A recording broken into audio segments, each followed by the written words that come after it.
Fuck you, and welcome to episode 34.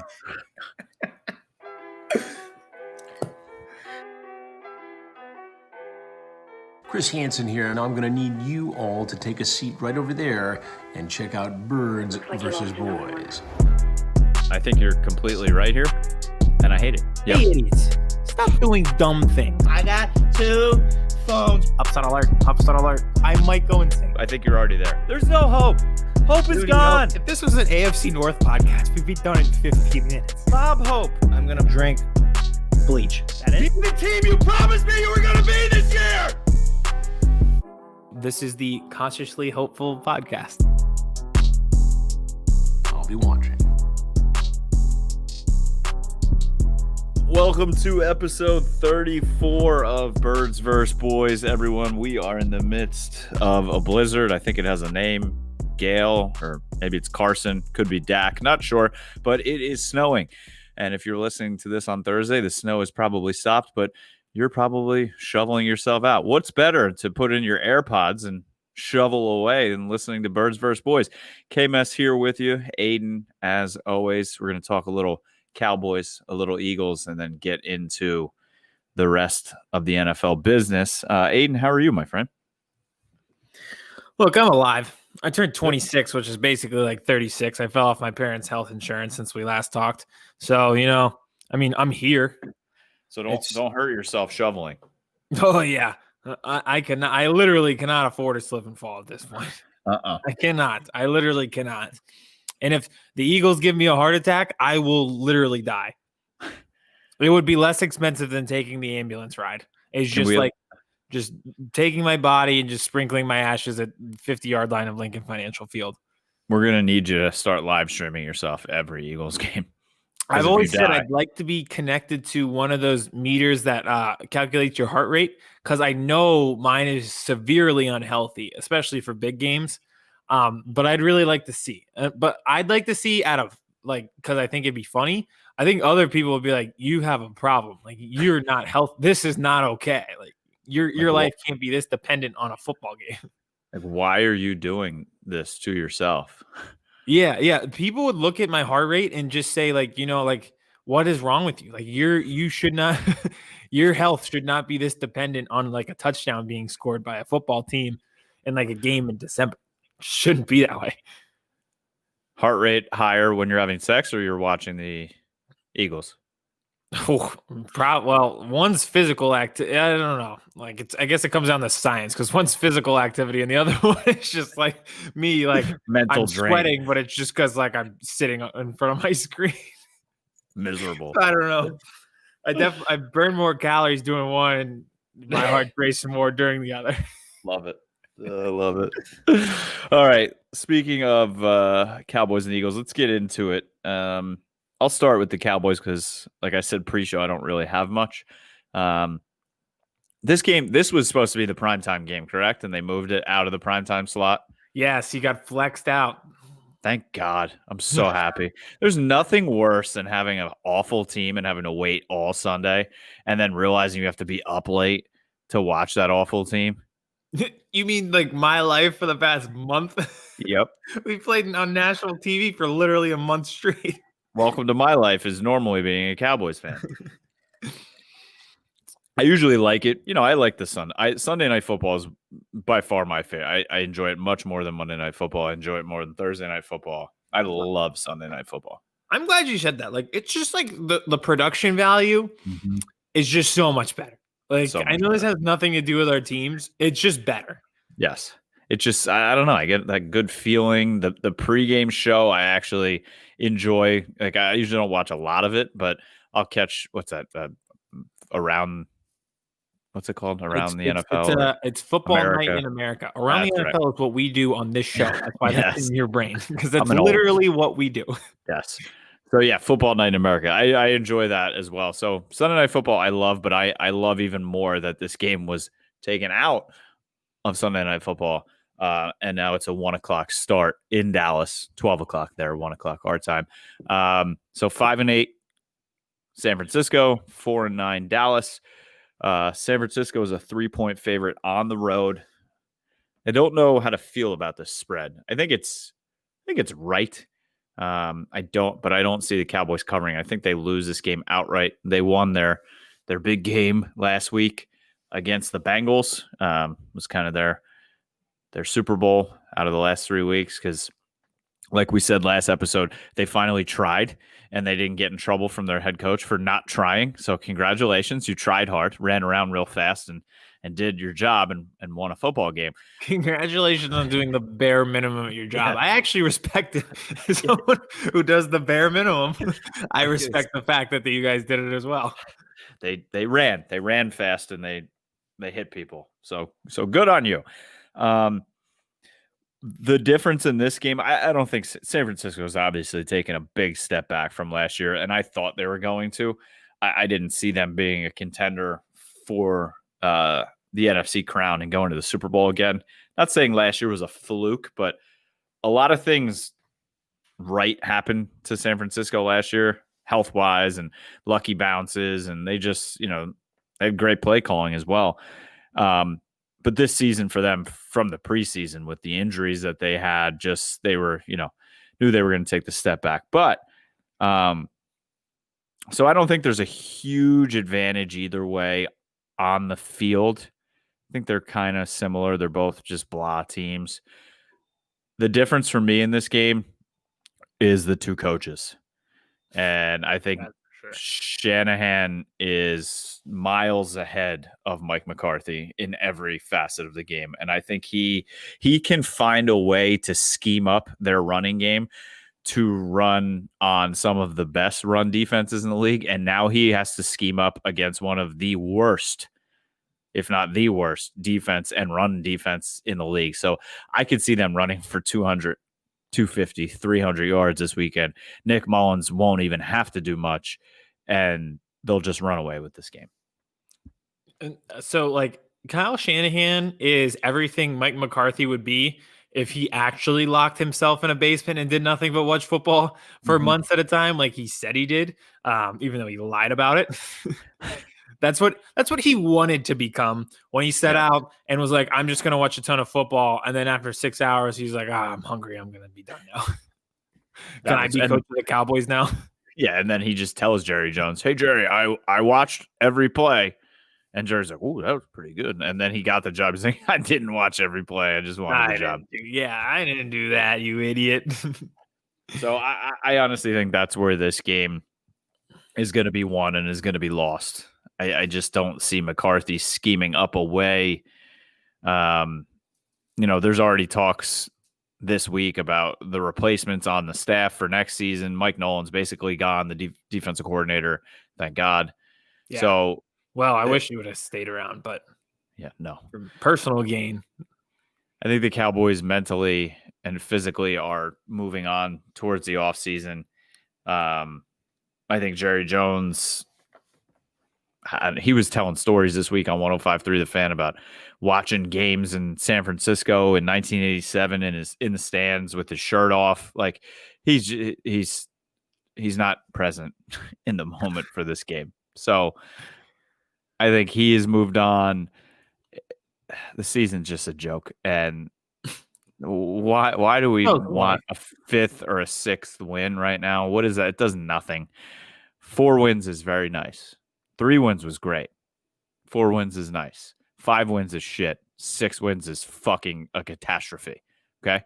So 4 wins. That's where we're going to stay. It's a nice little zone. No, see, before we get into the Eagles, I'll quick disagree with you. I think the Cowboys actually win this game.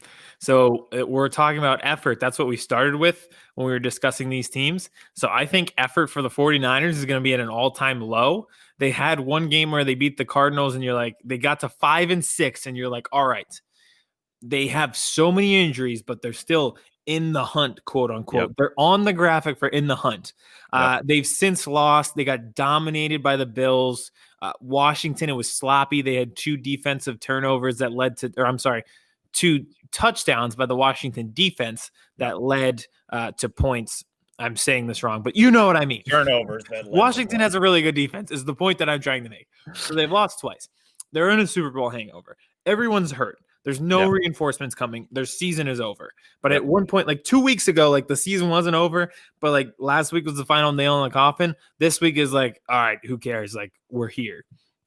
So this week will be like a battle of who tries harder, which is my favorite games in football, because it's the game that just like you see it on Red Zone. You're like, oh yeah, those teams are playing each other. Mm-hmm. Okay, good to know. Back to the games that matter.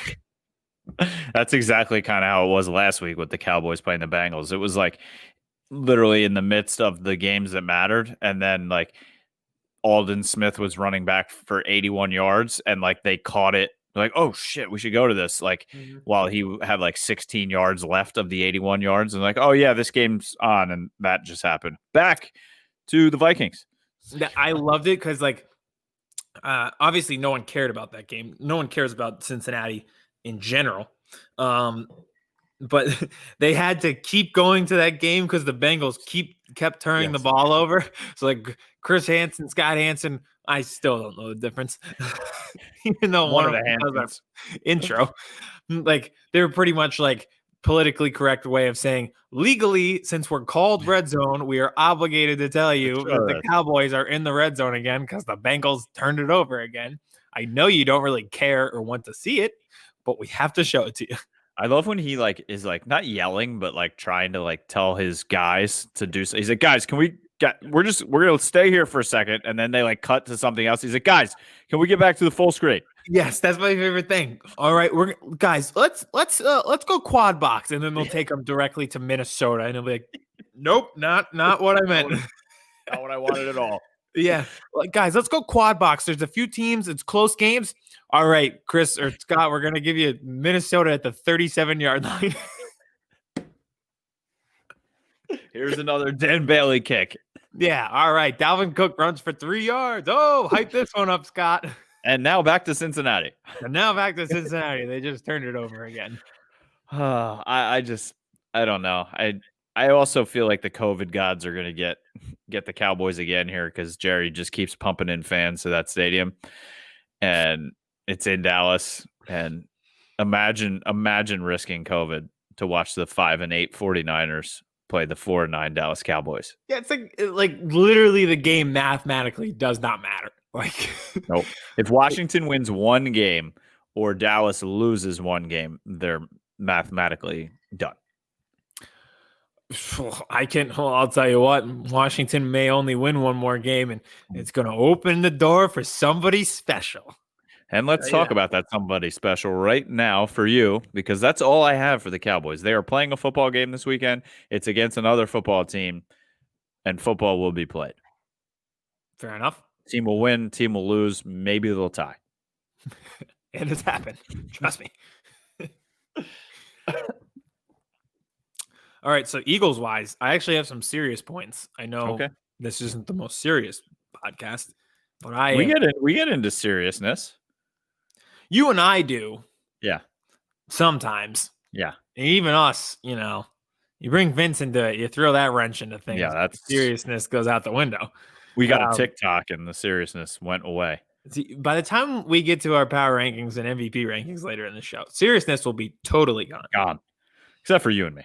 By that time, I might have 6 inches of snow. I don't know if it can be heard in the background, but I'm actually kind of worried about it. It's like smacking the side of my house. It's not even snow. It's ice. Like it's just icing the side of my house. Welcome to the Northeast. It's like pelts. It's like have you ever played with an airsoft gun? It's like someone's throwing those airsoft pellets at my house again and again and again. I have my wife and our neighbors, we have a group chat, and they're just like, of course. It's like we always say about the branded group. Like no one texts my phone until we start recording, and then my phone just blows up. And now it's my wife and the other. Oh my god, it's so much snow. So much snow. How are the roads? I don't know. How are the roads? Oh my god, it's snowing. It's still snowing. Is that ice? No. Did you see how much snow? I can't believe how much snow. And it's just they know I'm in the studio. If we have an important interview, that I have the Apple computer now, it just dings and I can just see it flash again and again and again in the side. And I'm like, please talk about anything else, but don't talk about it with me. Just please leave me out. Go away. Yes, it's snowing. It's snowing very hard. I live in Manayunk. It doesn't matter if it's 1 inch or 6 inches or 12 inches. Like I'm going to be screwed either way. I live on a hill. Yeah, literally a hill. It's just that, yeah. Like if you ever like want to like watch something entertaining, come to Manayunk during a snowstorm. It's just cars sliding down a hill. It's like a roller coaster ride. Oh, no, thank you. So the Eagles. Yes. Who play not too far away from Manayunk. Not too far. Not this week where they are on the West Coast in Arizona. And despite the Cardinals being far away, they've been brought up on this podcast plenty of times. A lot. Most of it because of fantasy football, and we are just selfish and follow Kyler, like just like groupies in a band. Which I now bow out of. Yes. I'm still fighting for my life, man. Wait, hold on. Okay. This is the funniest part. So, like, the Eagles are back in this now.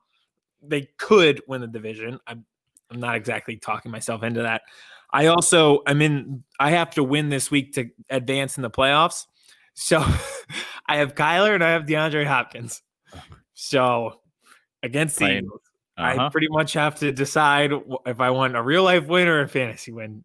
You want like a 65-63 win for the Eagles. Yeah. Yes, I do. Score 6 touchdowns, please. Yes. It better be 49-42. It reminds me of the scene in Parks and Rec where she's like, to save our park, we have to destroy the entire town. I don't care about any of that. Yep.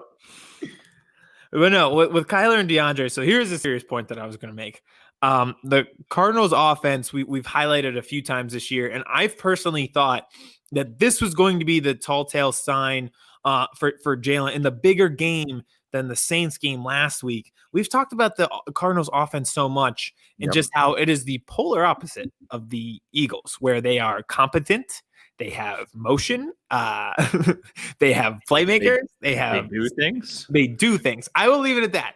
They are the polar opposites because the Cardinals do things and the Eagles do not. And I think anyone who watches football knows exactly what we're talking about without having to break down X's and O's. Mm-hmm. The Eagles did do things last week, though.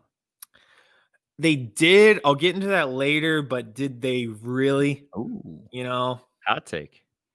Yeah, I don't think it is though. Like I have a point later, and it's actually it's fueled by our good friend and CEO of the company, CEO Joe, a blog that he wrote this week. I have a similar take as his blog, so we'll get into that. But I did want to talk about the Cardinals offense first because of Jalen Hurts. And if he's going to be the future of this franchise, which is still to be determined, I think like the way the Cardinals run their offense, I think is the way the league is trending as a whole. The way Oklahoma runs their offense in college, I think that's how teams are trending, where it's these quick passes. There's a lot of pre-snap motion, get the ball out of the quarterback's hands quickly. You should probably have a mobile quarterback at this point. Like if you have a statue like Phillip Rivers, you're already behind. Matt Ryan is get this bum out of here. What the Cardinals are doing, they're not talented enough to be that good at it, but the way they run their offense is good. For them, it's not like a talent thing. The scheme works, and I think it's the way the league is going to continue to trend that way, and it'll be interesting to see if the Eagles follow behind that with Jalen Hurts. And that's why I feel like this year, I mean, especially the beginning of the season when they came out hot with Arizona, no one ever thought Arizona had a realistic shot of the Super Bowl this year. It's next year and the year after because they're building that scheme. They just need more talent in the scheme, which hopefully they can keep building. And we thought they'd be good. Like I thought, I think when we did our preseason predictions, we were like, watch out. I think we both said, watch out for Arizona. Their problem, I'll just get into it right now because I'm looking at like pre-game, just like tips and tricks to look at for the Cardinals. Like this game comes down to discipline. If you watch the Cardinals like we've watched it, they have when they lose, it's because they have a game where they have double-digit penalties. Kenyon Drake fumbles the ball twice. He fucks me so many times in fantasy. And he's not even on my team. It's unreal. But to them, like last week, they played the Giants. They came in. They had 0 turnovers. They had 6 sacks. They didn't let Kyler get touched. I think he was only sacked once. They got the ball to DeAndre Hopkins. They didn't have drops. Like to them, it's just discipline. They have enough talent. Their scheme is good. they have so many dumb penalties. They screw them. They lead the league in penalties. It comes down to that. Are they going to have one of the games like they had last week against the Giants where they play well and they allow their playmakers to make plays? Or are they going to get penalized 12 times? That determines if the Eagles win or not. It's when they're disciplined and they play sound football is when they do stuff, the good stuff. Yeah. It's when they're unsound and they're not disciplined is when they do the bad stuff.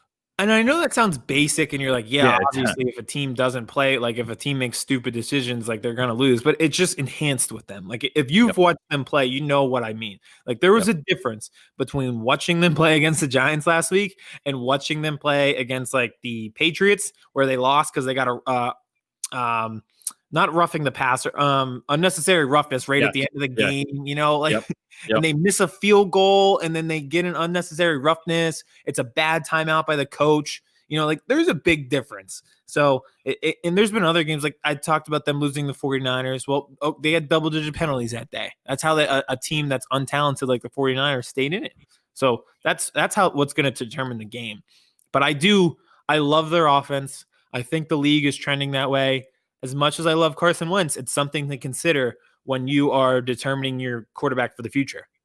Yeah, and it's you don't need a guy too that is as mobile as Kyler. I feel like he doesn't have to be, you know, joystick quarterback. As long as he like even Trevor Lawrence. Trevor Lawrence is coming into the NFL next year. He's more mobile than people realize. I mean, he can get around the edge. He can run for 15 yards. You just, like you said, you need a guy that's not a Peyton Manning. But I feel like even in this league, if you still had Peyton Manning, like in Peyton Manning's prime, he'd make it work because he could do it in any era. But but guys like that. Yeah, you're right. It's a dying breed. Like look at all these quarterbacks who've come into the league. They all are mobile in some form or fashion. And even like at this point, statues are guys like Carson Wentz, who is like mobile, and some of his best plays come when he's extending it. But right now, like it's guys like Kyler Murray who are taking over the league. And like another name to keep in mind, you just brought up Trevor Lawrence, the other big name in the draft, Justin Fields. Like you can see him being that guy where like if Lincoln Riley goes to the NFL, you pair him with a guy like Justin Fields. That would be interesting. Like I would be very, very I'd be concerned if I were playing them, but I'd be very intrigued as a fan watching like a combination like that. Because I think the league is trending towards guys like Lincoln Riley in terms of offensive geniuses and towards guys like Justin Fields who are dual threats who kind of come from that spread like that. And this exact thing has been growing because it started in high school football years ago, and then it started growing into college, and now it's reaching the pros. And it makes sense because in the offseason, like you're not going to hit each other. You're not going to put yourself in harm's way. So what do? There's no AAU football like there is AAU basketball and baseball. There's 7-on-7s. So you're doing all these things with your wide receiver and your skill possession players in the offseason, but you're not going to strap the pads on and go full trench work. So now that everything's becoming like that. And you see these players coming from the Big 12, from the SEC, where they're spreading you out, and it determines, like speed determines the game. And so now these players are getting into the NFL. And I think players are more athletic than ever in the NFL. So why not work to their strengths and run offenses like that? So that's why I think it's trending that way. And that you kind of see that in the diminished value of running backs. Like a running back's biggest asset right now to make them like worthwhile, they have to be dual threats and they have to catch the ball as well. 100%. That's why I, love like James White in New England especially when he could run it up the gut a couple times. He's not an every down bell cow, but look what he did for that. He was a Super Bowl MVP, was he not? I think he had like 15 catches, one Super Bowl. That was the 28-3 game. Yes, that's right. And even Corey Clement did it. So and those are guys that don't make $50 million a year. Yeah, Christian McCaffrey, like why is he so valuable? Because he leads the team in receptions and he's their leading rusher. But it's just like all guys like that, and it's just trending that way where As the league gets safer, it's more predicated on offense. It's going to be spread you out. It's going to be like a 7-on-7, and you got to have a mobile quarterback, but he's got to be able to do both. Like, you got to have multiple talents now. Yes. At every position. Yep. 100%. So that was my serious talk for the day. I think the only other serious point I had was Hassan Reddick had 5 sacks last week. I would love for both the Eagles tackles who are young to be playing, just to see like if they could not give up 5 sacks. So Jordan Mailata, I want him to be the tackle of the future. Jack Driscoll is hurt. Color me shocked that the Eagles are having injury problems again. Is he done for the season, I saw? I believe, he has a significant MCL injury. So that's another thing. We brought it up last week, but we are playing DeAndre Hopkins and do not know who is going to be able to play in the secondary. Like, literally, no, we have Jalen Mills, and that is it. Everybody else got hurt. At least he has green hair. It's true. He looks cool while getting cooked by DeAndre Hopkins. Yeah, so I like this point in the year, like, I want to know, that's why Jalen Hurts is starting. We have to know about these guys. Yes. Like Jordan Mailata, like, we need to know. Jack Driscoll, it'd be great to know, even though we have Lane Johnson.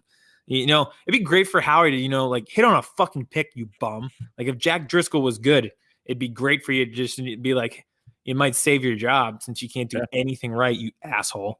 Hey, I found him. Yeah, for him to be like, hey, I found these guys in the later rounds. Oh, Jalen's gonna win out and make it to the playoffs for you guys, and then he's gonna save his job off that. Yes, but at the same time, which is like my overarching point. Okay, Jalen Hurts saves his job. Jalen Hurts wins 4 games. Jalen Hurts leads him to the playoffs. Jalen Hurts is your starter. Now what?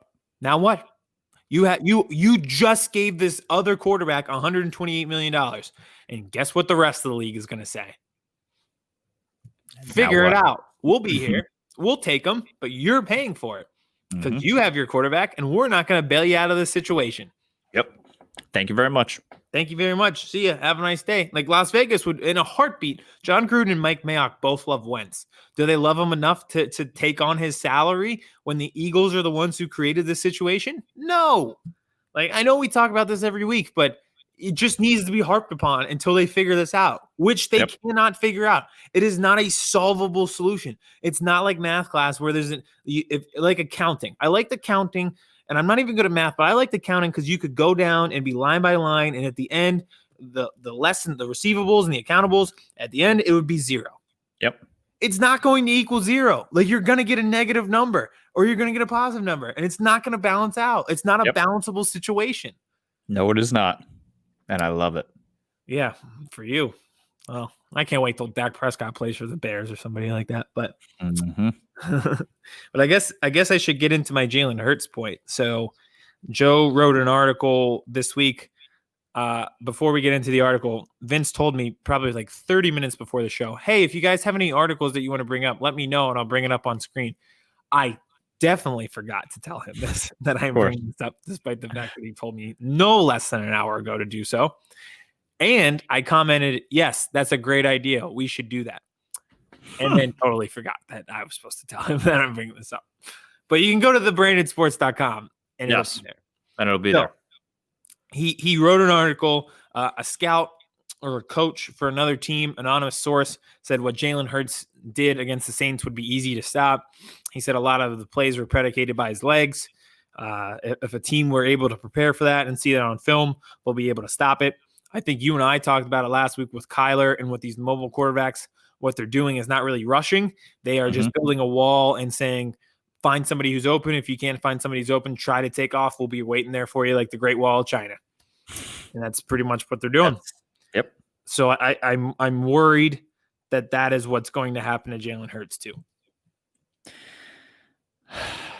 I hate this because I hate your team and I hate everything about the Eagles, but I like Carson Wentz and I like Jalen Hurts too. And he was put in an impossible situation, and I'm afraid that's going to happen to him as well. And he's a guy I just wanted to see go anywhere else because I wouldn't.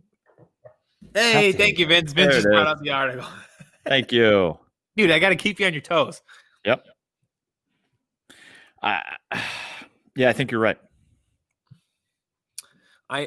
his biggest knock is his arm. You know, Yes.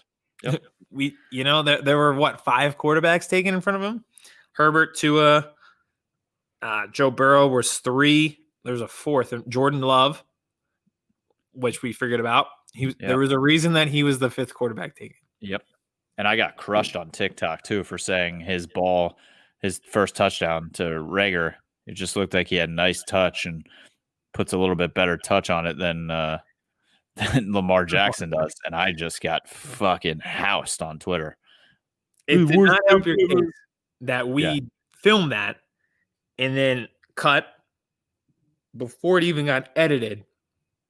Lamar Jackson had come back in the game and thrown the game-winning touchdown pass. It did not help. Did not really help. No. Yeah, so that that was not great. That was not good. All I said was that pass looked like he had some nice touch. He didn't have that touch at Alabama, and it looked like he throws a little bit nicer of a ball sometimes. I'm not saying he's a better quarterback. I'm not saying he's Peyton Manning. There. I mean, he does have nice touch, and like I keep saying, like that's why Oklahoma is what the league is going to become, where they're churning out these quarterbacks who can give you production value. Yep. But he's not there yet. But it's not even that he's not there yet. He's not missing people. It's the same issue that we had with Carson Wentz. Yep. Who's open? He's taking off because nobody's open. He's taking off because the line folds, and so he takes off. You know, it's just like the same old issues. We're just talking about the same shit.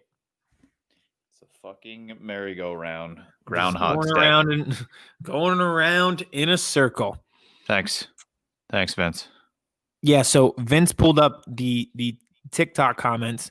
Kevin said that Jalen Hurts throws a better ball than Lamar Jackson. Vince did not help his case by making the caption, Jalen Hurts is greater than Lamar Jackson. Lamar Jackson then proceeded to win the game for the Ravens after having cramps, and the TikTok comments were not kind. He shit his pants. There were a lot of clown emoji comments for you. He shit his pants. That did happen. I have one more point. One more point, and then we'll get into around the NFL. I was about to say, seeing those TikTok comments got me hyped to do our power rankings, our MVP rankings, our picks.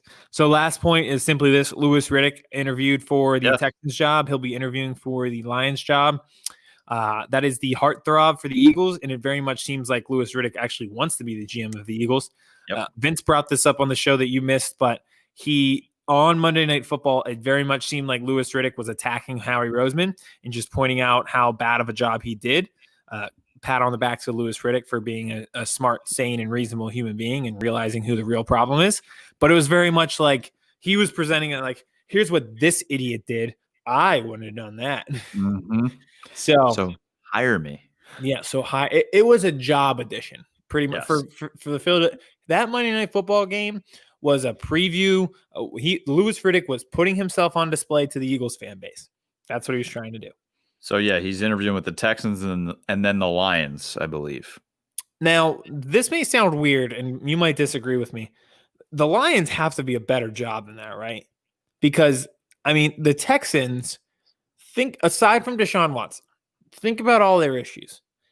They're terrible. They're going to have a top 10 pick. They won't be able to use it because they owe it to the Dolphins because they traded it away. They're top 10 in salary cap space. So it's not like you can sign free agents to get yourself out of this mess. It's like there's nowhere to go.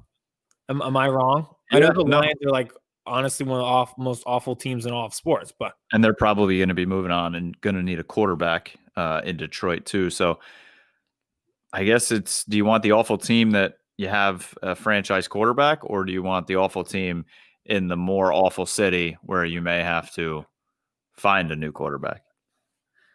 I'd go Detroit. I don't know. I just feel like I'd go Detroit. Why? Just go to Philly. Hold out. Yeah, honestly. I'm in. Mm-hmm. Anything's better than this. Hell yeah. So do you have the Eagles winning, covering, losing? Losing. They won't be ready for this offense. We've been hyping this up for weeks. They will not be ready for this. Yeah. And we were saying that before everyone in the secondary got hurt. Like, there's going to be people out there in the secondary who, as Eagles fans who follow the team, don't know their name, and they're going to be playing. and they're going to be covering guys like Christian Kirk and DeAndre Hopkins. Like, it's just not going to work. Yeah. Last week, we said it was like one of those games that this is the type of game the Eagles win. I just don't know if they do it two weeks in a row. I feel like Arizona finds a way to win this game. This is a game the Eagles lose. In Arizona. I've seen this movie. I've seen the movies that the Eagles produce 100 times.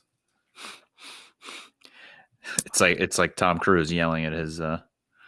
Did you hear that? I listened to it. It was wild. Awesome. I love it.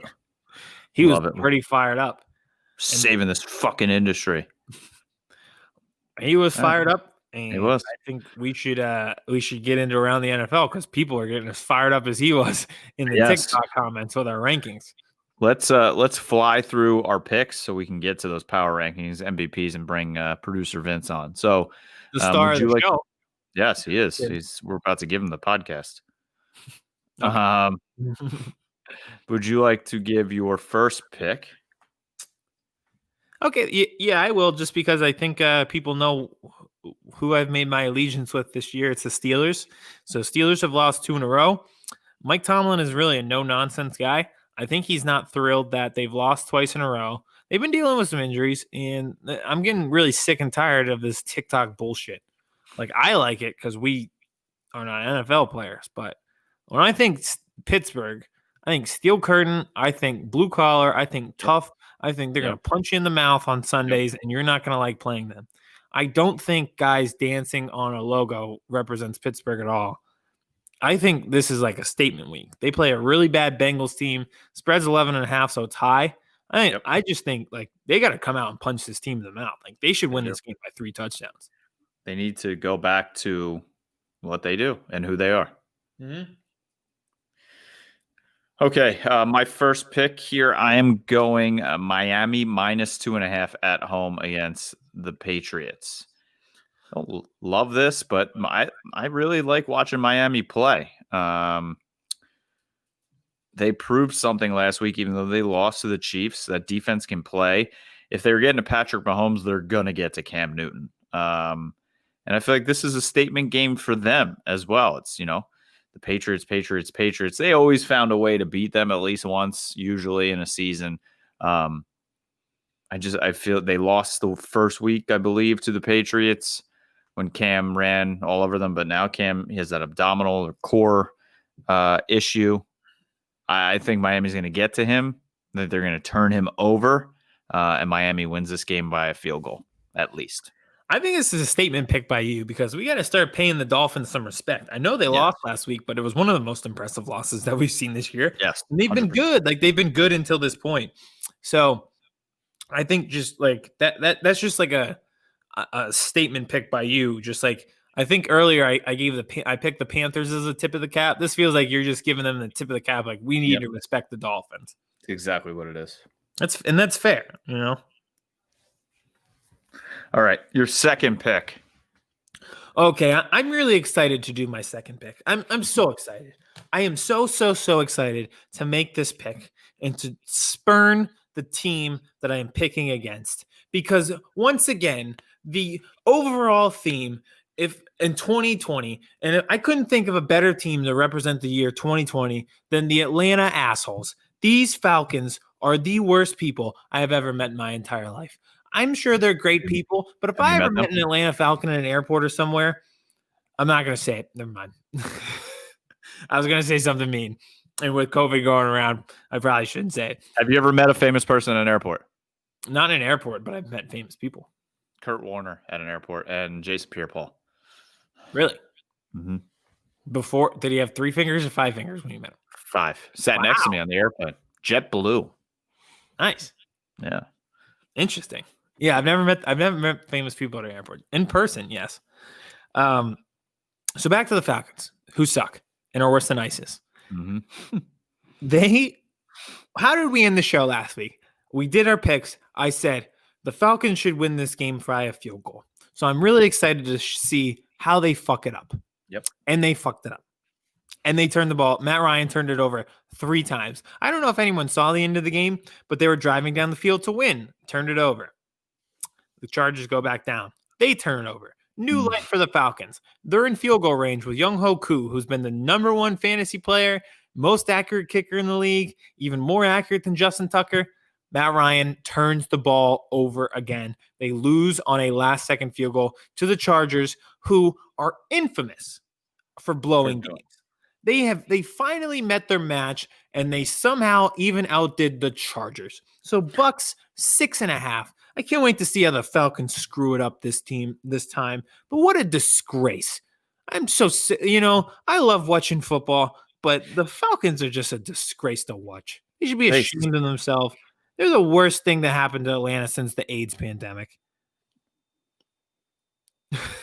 Was that too much? So my second game, I'm going to go to New Orleans. The Saints are 10-3 coming off a loss to the Eagles, and they're facing the 12-1 Chiefs. Chiefs are a 3-point favorite on the road. I'm going to pick the Chiefs because they're a very good football team, and Patrick Mahomes is going to win this game. Fair. No mention of AIDS. Yeah. What? I said no mention of AIDS by me. No mention of AIDS. It's great. I mean, that's the game of the week, though. I'm very interested, especially if Drew Brees comes back. Yeah, I don't see Taysom Hill beating Patrick Mahomes. Yeah, that's one of those games you just got to go to quarterback, and you're like, okay, who's playing quarterback on one side? And it's not like many people can go toe-to-toe with Patrick Mahomes, but I just don't see Taysom Hill doing it. And I think Taysom Hill's only looked like a real legit quarterback in one game. He's got 4 games. He's only really looked, and that was against Atlanta. Yeah, I think they beat Atlanta twice with him. They went 3-1 with him so far, but it wasn't the stiffest of competition. No. I don't know. I'm still not sold on him. We'll see how other people feel, but yeah, I'm not exactly in on him. No, not at all. So those are our picks. It's time to get into our MVP race and then into our power rankings, and we will get you out of here. So if you haven't been following along, you must live under a rock. But for our MVPs and for our power rankings, we add producer Vince into the mix. And star of the show. These are the... By the way. Say that again? I'm not Mitchell Trubisky, by the way. If anyone's a little starstruck, seeing me pop up. Well... You don't get to control who you are. The TikTok kids control who you are. Exactly. And these are the TikTok famous MVP and power rankings. So we're going to start MVPs, and we're doing 5. And we're going to count down from 5 to 1 who our MVP contestants are. So, I don't know. I feel like 1 and 2, like we're going to... I guess we should do 5 to 1 for suspense, but I feel like everyone's going to have similar 1s and 2s. Probably. Right. Well, not Vince because he's a maniac, but normal people will have the same 1s and 2s. All right, so I'll go. Vince should go last. Yeah, I'll go, then you go, then Vince goes. We'll go around the horn since I love being the bottom of the triangle. Okay, you go for it. All right, so my number 5 MVP this week, he has been in my MVP rankings since we started this, but he continues to drop. I have Russell Wilson at number 5. All right, I do love Russ. I do love let Russ cook. So I do respect that. I'm going to go a completely different route. I think my early ones are not going to be replicated by anybody. My number 5 is Stephon Diggs. I think the Bills offense has gone like full tilt. I didn't see them being a contender until they got him. He has taken Josh Allen to the next level. He has taken that offense to the next level. He's top 5 in receiving yards in the league. I believe he's also top 5 in touchdowns, like receiving touchdowns in the league as well. He was well worth a number 1 pick. And the Bills are now, correct me if I'm wrong, 9-3. 10-3? 9-3 or 10-3. Either way, love it. Stephon Diggs, number 5. Check the tape earlier before the season started. I think we did some kind of like our favorite players on the move or something, and I said Stephon Diggs to the Bills. There you go. All right, at number 5, I have Lamar Jackson. Okay. League's most valuable pooper. My God. I can't even wait. I don't even want to know who the next 4 are. Lamar Jackson. Okay. Pooper. My number 4 MVP race is Travis Kelce. Dude is leading the league in receiving yards as a tight end. He just continues to be a force. So I feel like he needs to be up there and mentioned. He's a beast. Travis Kelce, 4. My number 4, this is a combination pick with Stephon Diggs. So number 4 for me is Josh Allen. I think he's played his way into the MVP rankings over the past few weeks. He's been in the national spotlight, and he's dominated in both of those games. Biggest win of his career last week against the Steelers. He is my number 4. My number 4, I don't know if anyone's really going to like this. I have Patrick Mahomes. It's a little too high for my list, but, he might be more suited for comeback player of the year. Yeah, I know he had a really rough game last week, but he really came back and surprised me. So Patrick Mahomes at 4. Really turned it on in that second half, huh? Glad he surprised you after that long sack he took. Number 3 for me, it's the big boy. He's still on my list, the running back, Derrick Henry. He, again, just dominated last week, and he's the only reason, truly, that the Titans are a team. My number 3 is DeAndre Hopkins for 2 reasons. One, because of the success he's had with Kyler Murray in Arizona. He's second in the league behind Travis Kelce in receiving yards. And if you look at the Texans, look how bad they are. This was a team that was up 24-0 against the Chiefs in a playoff game. They've now fallen off the cliff and might be a top 5 pick. And it's because they've lost DeAndre Hopkins. He's a team changer. He's a culture changer. And he's been huge in the recent success for the Arizona Cardinals, who might make the playoffs. I like it. 3 for me, I have Frank Reich because he's so important to his team. You can't even count him as a coach. Fair. Okay. He's just a person, and he's very important. Most valuable person in the NFL. No, player. He has to count as a player. He's that important. Okay. My number 2, somebody that's already been mentioned here, Patrick Mahomes. My number 2. My number 2 is Mahomes as well. I did not expect him to end up number 2 on both of our lists. That's pretty incredible. It's really high. Yeah, you guys have him really high. You're going to get destroyed in the comments for that. I'm sure. Mm-hmm. Number 2, I have Mitchell Trubisky for being the most handsome quarterback in the league. Oh, of course. And also because he beat out Nick Foles. And if you listen to Philly radio, I've been told he's supposed to be the best quarterback that's ever lived. So he must be pretty good. That is a great point. I think you're onto something. And he's got a better winning percentage career-wise than Deshaun Watson. Mm-hmm. That's what I'm saying. How about that? How about that? My number 1 MVP is the man, the myth, the legend, Aaron Rodgers. He's got 39 touchdowns. He's going to break 40 this weekend. For an older player than Mahomes, I just feel like he's just having fun. He's balling out. And I can't wait to see where he plays next after he leaves Green Bay. Yeah, so I have Aaron Rodgers at number 1 as well. Leads the league in passing touchdowns so far, and the Packers are the number 1 team in the NFC. He's the best player on the best team in the NFC. Therefore, he's my number 1. Love it. My number 1, coming back to the list, is the Jets defense because, boy, did they do their thing on Sunday. That was impressive. I've never seen a performance quite like the Jets defense. Impressive is not the word that I would use, but they did something. They did things. They did things. Not many of them, but they did. You're telling me you weren't impressed by how good their tanking ability is? Yeah, that's true. I'm impressed by how bad they are of a football team. Like it's hard to be that bad. And they were looking out for the Seahawks. They're like, they need a bounce back game here. We'll give it to them. We got we got to do our thing too. It's a win-win. There you go. Do the thing. Do that thing you do. Do that the thing. World famous, TikTok famous MVP. So let's get into the power rankings, and then we'll let the people get out of here. We want to go 5 to 1 or 1 to 5? It's up to you guys. We usually do 1 to 5. Let's do 1 to 5. Okay. My number 1 team continues to be the Kansas City Chiefs. My number 1 is the Chiefs. Order has been restored. We thought they'd be number 1 to begin the year, and they are back in that position. Yep. My number 1 team has a team name that's almost as offensive. It's the Washington football team. They are playing good defense, good football. Less offensive name. Number 2 for me is the Green Bay Packers, number 1 team in the NFC, like you said, with the MVP. Kevin and I continue to have the same exact brain and just now morphed into one like cat dog. And my number 2 team is the Packers as well. We do not have the same brain. I have the Dallas Cowboys at number 2. Imagine beating the Bengals, beating them. Like, come on. Not tying them. Not tying them.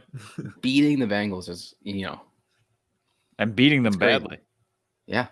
Beat them up. One could say dominated. Exactly. It must be real tough. So, number 2. Love it. Fair enough. Number 3 for me.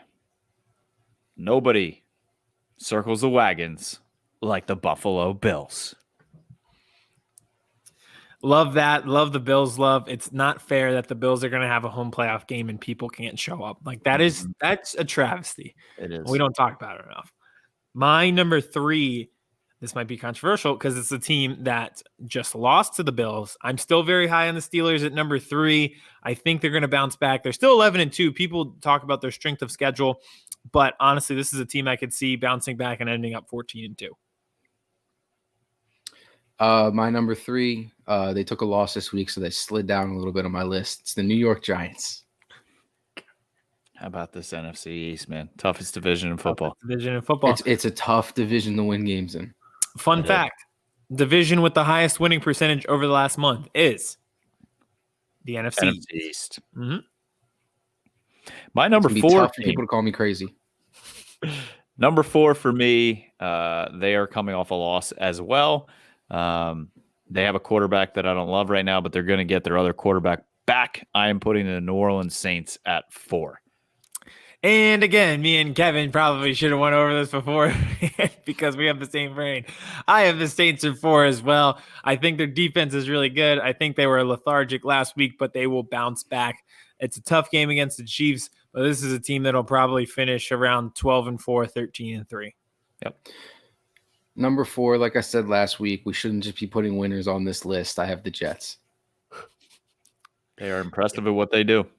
No one does it better. Defense is MVP. All right. To round out my power rankings, number 5 for me, Pittsburgh Steelers. Love it. My number 5, the LA Rams. They played on Thursday, so some people forget already, but it was pure dominance. Controlled the ball the entire game, and on defense just absolutely dominated the Patriots. They're my number 5.